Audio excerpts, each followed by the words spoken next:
toi qui m'écoutes, toi qui m'entends, toi qui as vu la grâce de Dieu et les promesses de Dieu se manifester dans cette nation ivoirienne, j'aimerais t'adresser ce message de Dieu.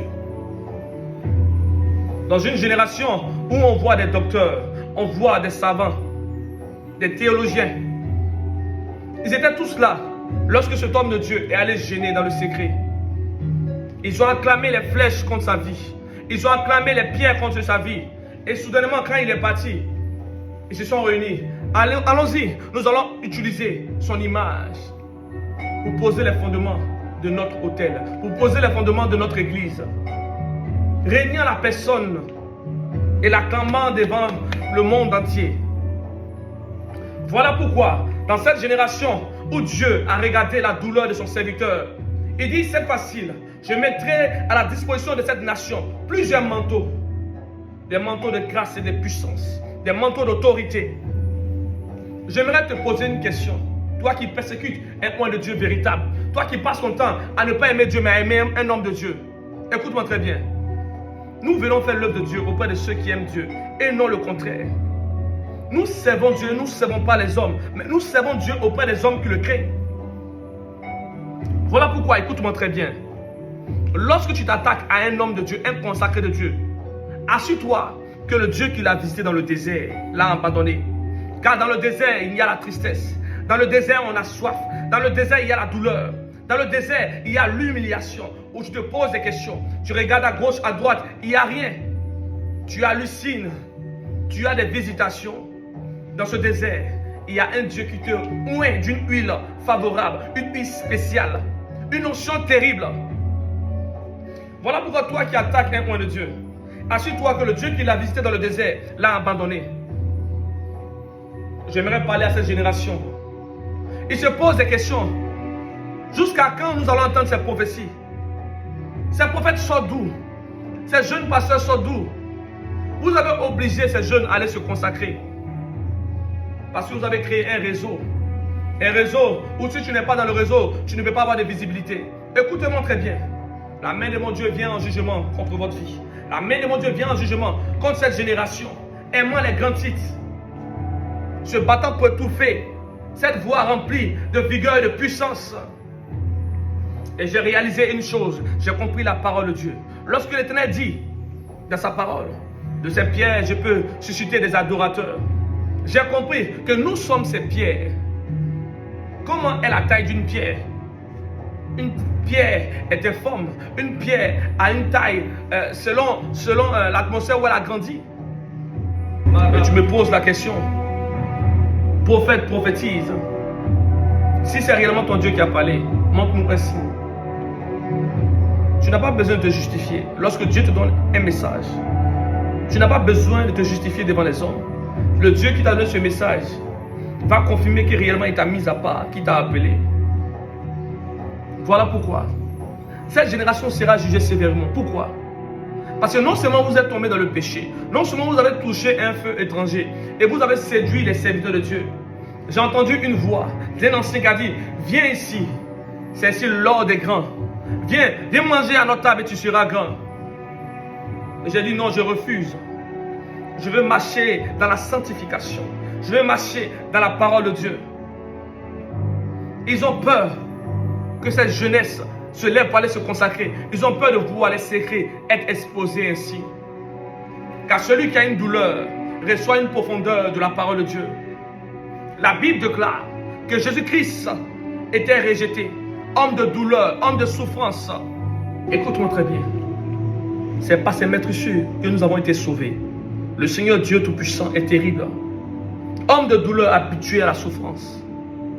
Il n'avait ni apparence pour plaire à l'être humain. Écoutez-moi très bien, vous qui m'écoutez. Il y a des choses qui sont établies dans le règne de l'esprit. Il y a des combats qui ont commencé depuis l'éternité. Dieu lui-même étant le premier et le dernier, car il est le commencement et la fin, a décrété une parole. Il a dit, mettez à part mes premiers-nés. Voilà pourquoi toi qui m'écoutes, toi qui es premier-né de ta famille, tu as une grâce sur ta vie. Et tu es en combat aussi contre Satan. Satan n'aime pas les premiers-nés. Et Satan n'aime pas les derniers. Je viens animer d'un zèle terrible.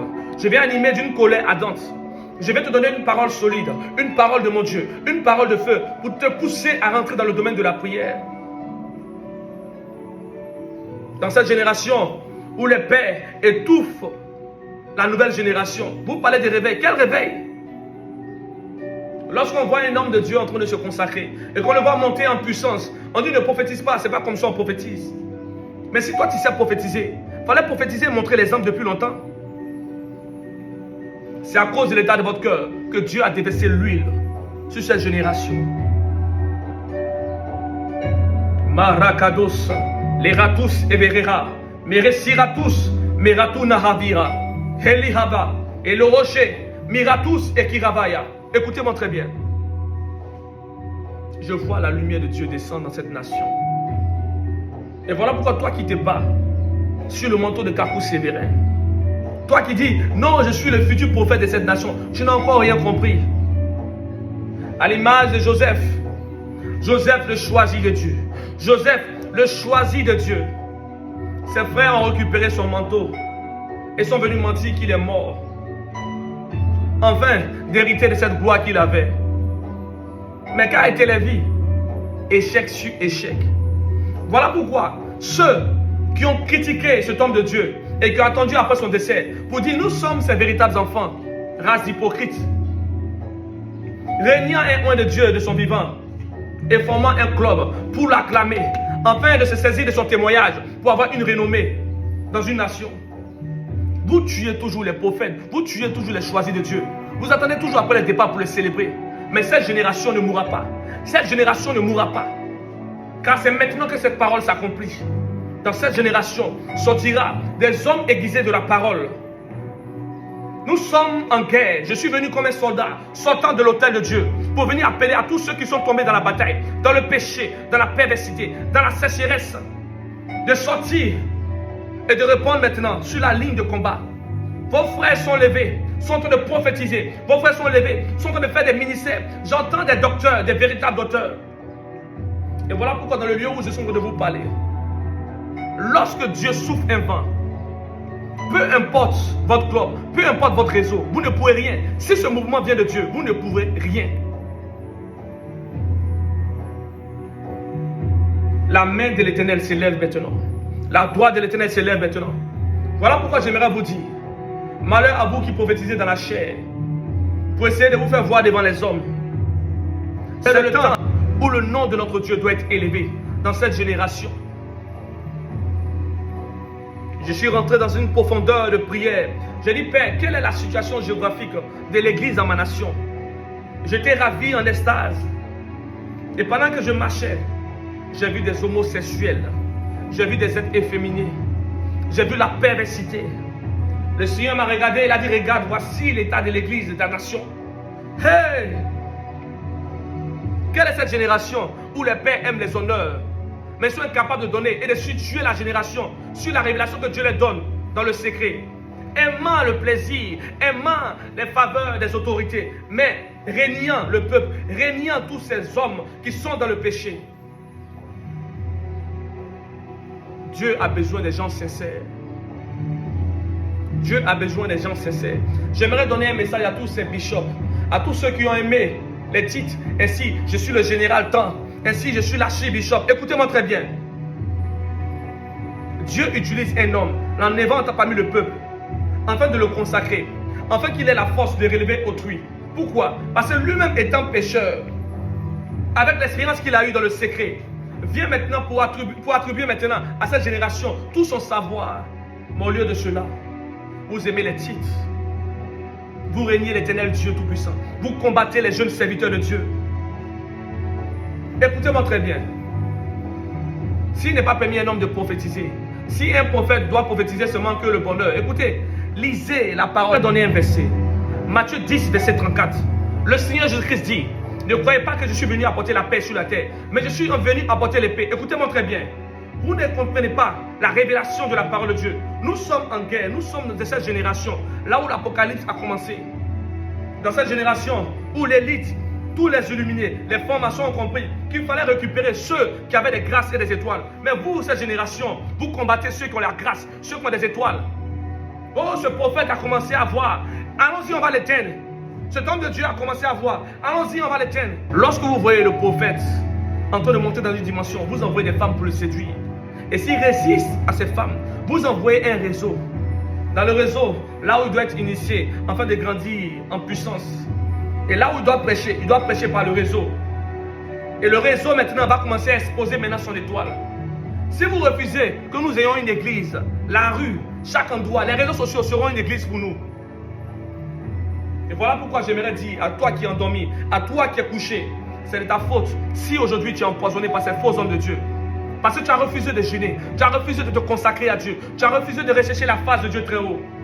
Je suis rentré dans la présence de Dieu. Le Seigneur m'a dit, je t'ai laissé le temps de te pavaner. Maintenant, tu es dans le temps de la consécration. Tu es dans le temps où tu dois entendre et libérer la parole. Voilà pourquoi je n'ai pas le temps des amitiés.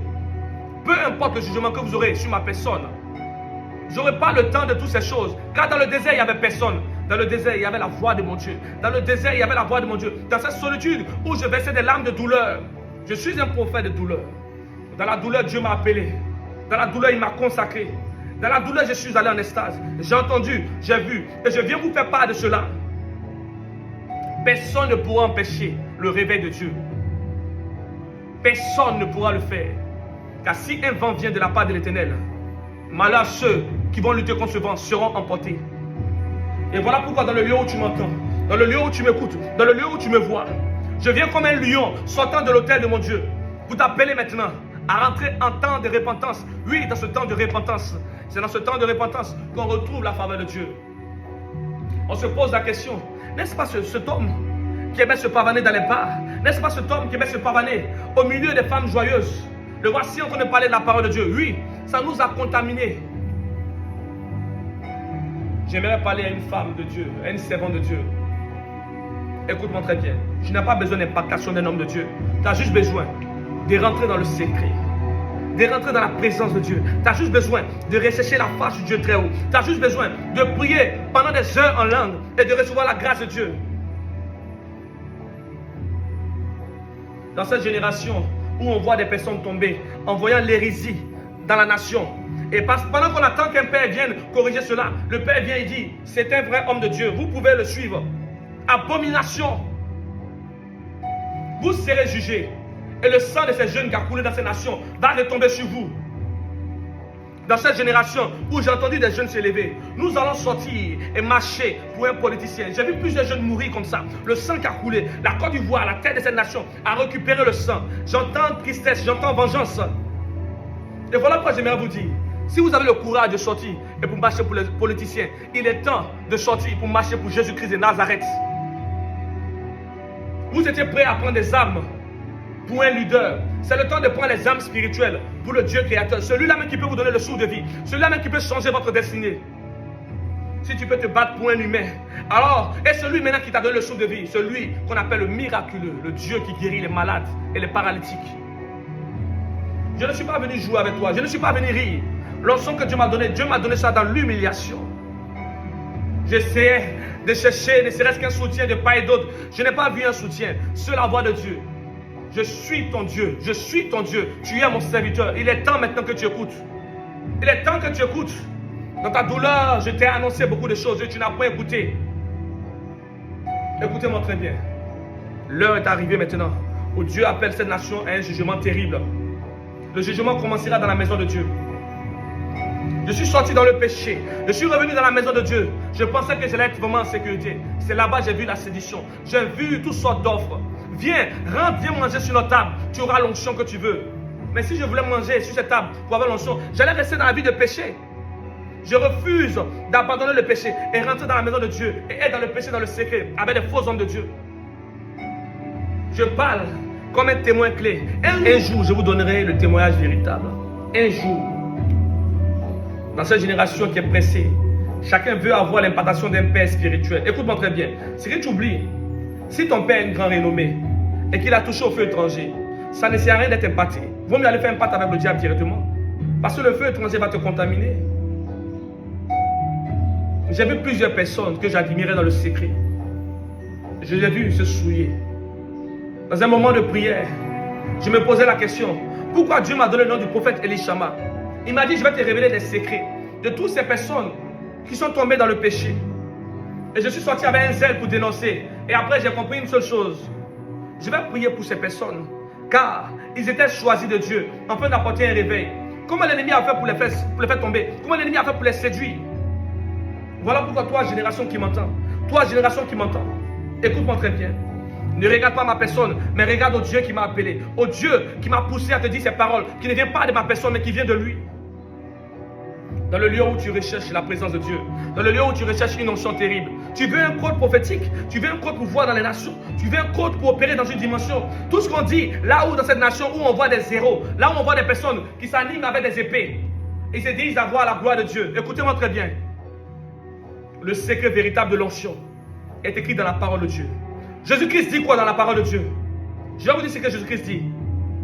Il dit dans sa parole, écoutez-moi très bien, la Bible déclare dans Jacques 5, verset 17, Élie était de la même nature que nous.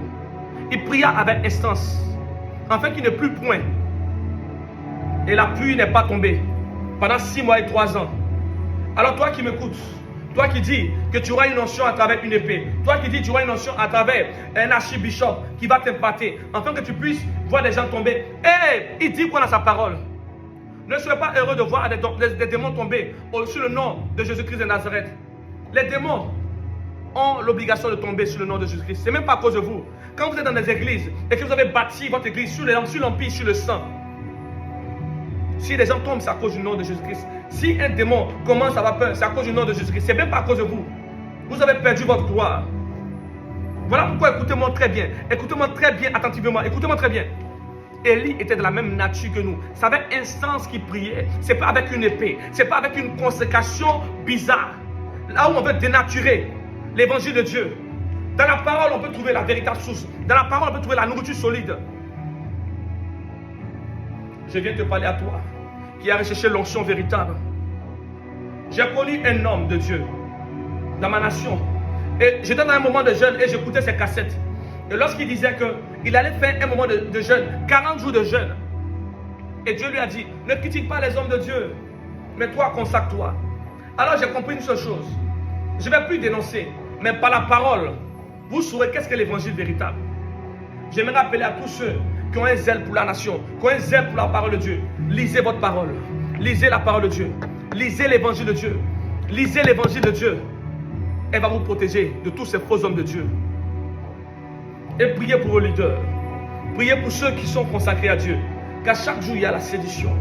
Si ce n'est pas les femmes, c'est les loges. Si ce n'est pas les loges, c'est les réseaux sataniques. Nous sommes de cette génération, là où Jésus-Christ parlait de nous. Nous sommes les 5 vierges. Ne perds pas ton huile. Ne perds pas ton huile, l'huile de ta consécration. Tu fais partie des vierges. Tu t'es point souillé avec les églises qui ont baptisé avec Jézabel. Tu t'es mis à part. Tout ce qui vient de ta bouche sort de la présence de Dieu. Ne marche pas avec eux. Dieu les a déjà vomis. Souviens-toi de la manière que tu as reçu l'onction. J'aimerais te parler à toi. Toi qui es devenu maintenant bishop. Même pour chanter à la gloire de Dieu, tu commences maintenant à frimer. Je n'ai encore rien compris. Jésus-Christ n'a pas frimé dans la douleur lorsqu'il était flagellé à la croix. Et toi tu frimes maintenant parce que tu te dis que tu as atteint une certaine position. Les riches sont morts. Les ossements sont encore dans la terre avec des odeurs. Quelle richesse tu penses avoir? Regarde l'histoire de tes pères qui sont morts avec tous les milliards. On les a vite oubliés. Voilà pourquoi toi qui m'écoutes, écoute-moi très bien. Je ne suis pas venu rire avec toi. Dieu t'avait utilisé. Dieu t'avait appelé afin que de toi, des nations puissent être éveillées. Souviens-toi de la prière que tu as faite dans le secret. Seigneur, utilise-moi, je veux l'onction. Et maintenant que tu as eu l'onction, que tu as grandi, tu rentres dans un réseau où tu veux marcher maintenant avec des hommes de Dieu qui sont populaires. Qui a dit que Dieu marche avec des hommes populaires? Jean était habillé comment?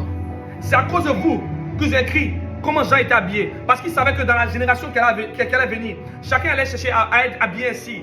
Ce n'est pas l'habit qui fait le moine, c'est le cœur, c'est la parole de Dieu. Et voilà pourquoi moi, le prophète Elishama, là où je suis tombé dans le péché, là où je suis tombé dans la perversité, là où je suis tombé dans le maraboutage, là où je suis tombé dans les pratiques occultes, j'aimerais vous dire, vous qui m'entendez, vous qui m'écoutez, l'onction de Dieu peut être obtenue par la présence de Dieu. Lorsqu'il voit un homme de Dieu en train de se réveiller, Ils viennent en même temps. Ils complotent comme cet homme de Dieu, afin de mettre en même temps quelque chose sur sa vie. Écoutez-moi très bien. Vous avez changé.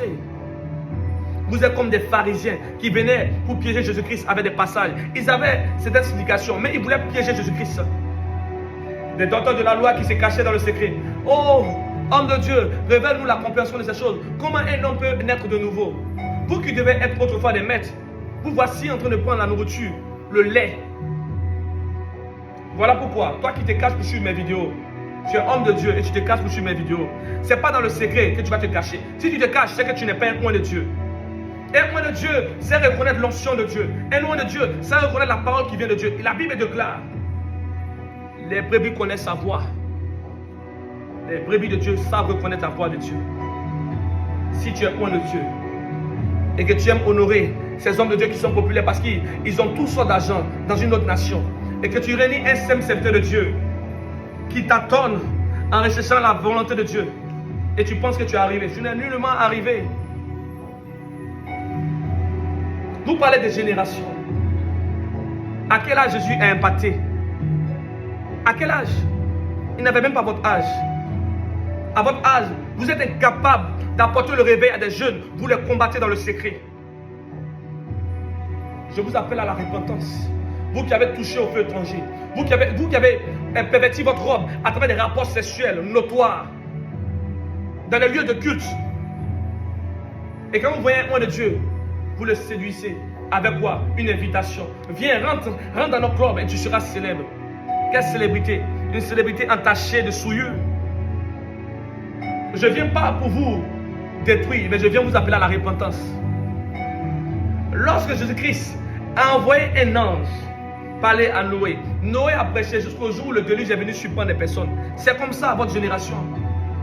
Il a parlé de Dieu, mais on n'a rien vu. Je suis intact, ma santé est normale. Oh! Lorsque Dieu frappe, tu ne vois pas, tu n'as pas le temps, tu es déjà mort. Tu n'as encore rien compris. C'est le signe que tu es déjà tombé. C'est le signe que tu es déjà tombé. Je suis un solitaire, car dans la douleur, Dieu s'est révélé à moi. Il m'a laissé le temps de me rapprocher de vous. Et j'ai vu qu'auprès de vous, il n'y a pas d'assurance, il n'y a que des réseaux. Et je n'ai pas honte de le dire, car la présence de Dieu est sur moi. J'aimerais prier pour toi maintenant. J'aimerais prier pour toi maintenant, toi qui m'entends, toi qui m'écoutes. Meresira vira, Teresura dura, Teradus qui ravira, Helema rave. Je décrète et je déclare, par la présence de Dieu, par la douleur de cet homme qui est mort, dont les prêches circulent à travers des vidéos dans ma nation. Je décrète par la douleur de tous ceux qui sont consacrés dans le secret, qui ne sont pas connus des hommes, par la douleur de ceux qui sont en train de décéder dans les nations. Je ne parle pas d'une communauté. Jésus n'est pas dans une communauté. Où était ta communauté lorsque Dieu posait les fondements de ce monde? Elle n'existait pas. Il n'y a que la parole, il n'y a que le verbe, il n'y a que le logos. Voilà pourquoi j'aimerais prier pour toi.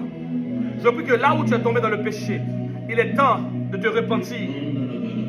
Car dans la mort, il n'y a plus de bavardage, il n'y a que le silence et les mouches. N'attends pas d'être touché. En fait de dire, envoyez les hommes de Dieu vous prier pour moi. Non, c'est maintenant, là où tu m'écoutes, là où tu m'entends. Le Seigneur m'a dit, je t'ai montré maintenant comment on prophétise. Mais ce n'est pas ça ma volonté. Ma volonté, c'est ma parole. Qu'il y a plusieurs prophètes qui prophétisent. Mais et l'évangile est changé. L'évangile est tronqué.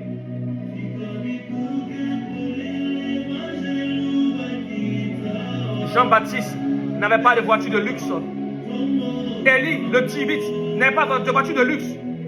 Pourquoi Élie marchait seul dans un désert? À l'image d'Élie, à la mort d'Élie, chacun recherchait tout son manteau. Et il a regardé Élisée. Il dit, tiens ce manteau. Par la volonté de Dieu. Toi qui dis, tu vas avoir le manteau de Kakoussevin, écoute-moi très bien. Ce n'est pas Élie qui a choisi Élisée. C'est Dieu qui a imposé à Élie Élisée. C'est une révélation de Dieu. Ce n'est pas de ta propre volonté. C'est pas quand tu vas faire du bavardage sur les réseaux sociaux. C'est pas quand tu vas prophétiser que tu seras reconnu comme prophète des nations. C'est une chose naturelle. Pourquoi tu vas te battre pour une chose que Dieu a déjà établie? Je viens t'appeler maintenant à la repentance. Je viens t'appeler à la repentance. Là où, dans la douleur, là où les ténèbres sont en train de prendre ton village, sont en train de prendre ta nation, tu es en train de te battre sur les manteaux. Bats-toi sur le camp, bats-toi sur le temps de guerre. Bats-toi, bats-toi maintenant. Nous sommes en guerre. Nous sommes en guerre selon la parole de Dieu. Le Seigneur Jésus-Christ dit il est venu envoyer l'épée. L'épée qui est quoi? Pas une épée physique, mais l'épée c'est la parole de Dieu, à double tranchant. La parole c'est l'épée. La parole c'est l'épée. La parole te visite, elle est la lumière, la véritable lumière qui est venue dans le monde. Elle est allée parmi les siens n'ont point reçu. Mais à tous ceux qui l'ont reçu, elle a donné le pouvoir de devenir enfants de Dieu. Ceux-là ne sont point nés de la chair ni du sang, mais de l'Esprit de Dieu. Et tu es là, tu te bats encore sur les manteaux. Écoute-moi très bien. Dieu a regardé Élie. Il a dit, Élie, sais-tu ce qui arrive devant?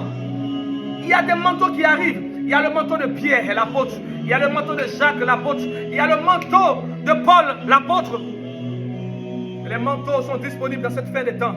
Nous sommes dans le temps apocalyptique.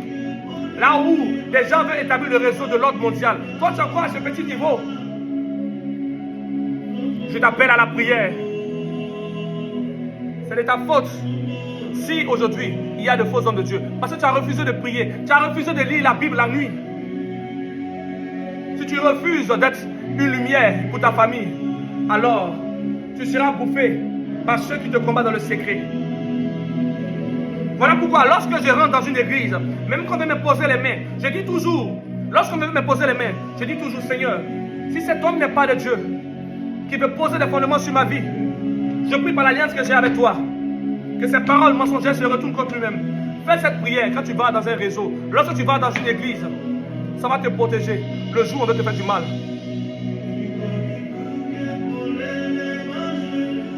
Que la grâce de Dieu soit avec toi. C'était le prophète Elie Chama de la Côte d'Ivoire. Sois béni.